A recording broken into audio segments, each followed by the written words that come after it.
A kindly store clerk helps a disabled customer with his groceries and gets fired. The next day, he gets a new job earning 5 times more. Johnny loved his job. He worked at the grocery store and he enjoyed working with people. He already knew most of the customers by name, and they all loved him for his helpful, friendly attitude. Unfortunately, his boss, Mr. Tyrrell, was less impressed. He was a sour, harsh man, and for him only one thing counted: money. One day, Johnny's kindness set him off, and Mr. Tyrrell reacted. It all started on a Wednesday afternoon when a new customer walked in.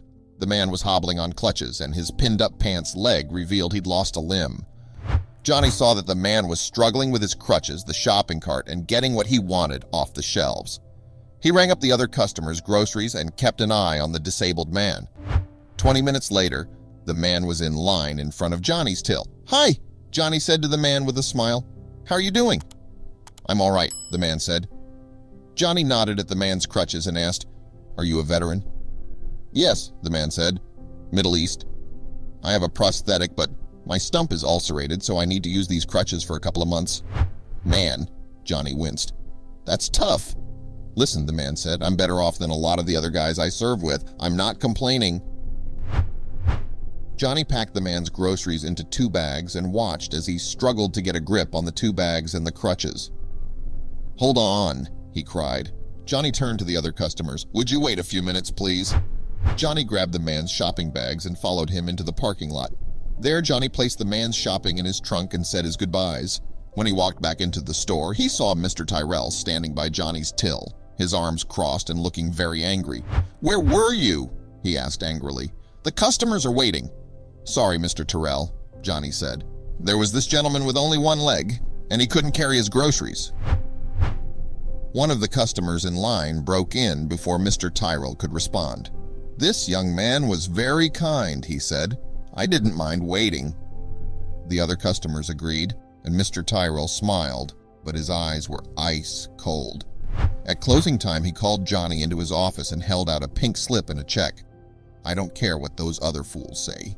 You are here to work, not do charity," he said. "Every moment you're away from your work costs me money. Making money is what life is all about. Do you understand? I've had enough of your rubbish. You're fired." Johnny looked at Mr. Tyrrell's angry face and knew there was no point in arguing. He took his check and he walked out.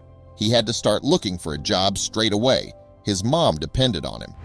The next morning at 7 a.m., Johnny was at the bus stop waiting to go into town to look for work. A car pulled up and a friendly voice greeted him. "Hey there, do you need a ride to the store?" It was the man from the day before. "Hi," Johnny said. "I'm not going to the store. I don't work there anymore." The man looked surprised. "Why not?" he asked. Johnny blushed and explained, "Mr. Tyrrell said I was away from the till for too long. He fired me." The man looked upset. "That was because of me," he cried. "Get in the car. I'll take you wherever you want to go." "I'm going downtown to look for work," Johnny said. "Are you?" the man said. "So, apart from working in a grocery store, what else can you do?" Johnny looked embarrassed. "My mom says about the only thing I do well is play video games," he confessed. "Really?" the man said. He looked interested. "What do you play and what are your scores?" To Johnny's surprise, the man knew a lot about video games and seemed pretty impressed by Johnny's opinion and ideas about gaming. "Would you like to work for me?" the man asked. "For you?" asked Johnny. "Doing what?" "I want you to tell my games developer some of those ideas you shared with me," the man said. "I own a company that creates games. I think you'll fit right in." A week later, Johnny started working at the man's company, and he loved it. His boss insisted he return to school and take night courses at the local college, but Johnny didn't mind. His friend with the 1 leg wasn't just a great boss, he was a mentor. Even though it was tough at first, little by little, with his help, Johnny became the best developer in the company. He was earning 5 times what he'd earned at the grocery store and doing something he loved, building a future, and it had all started with a kind gesture.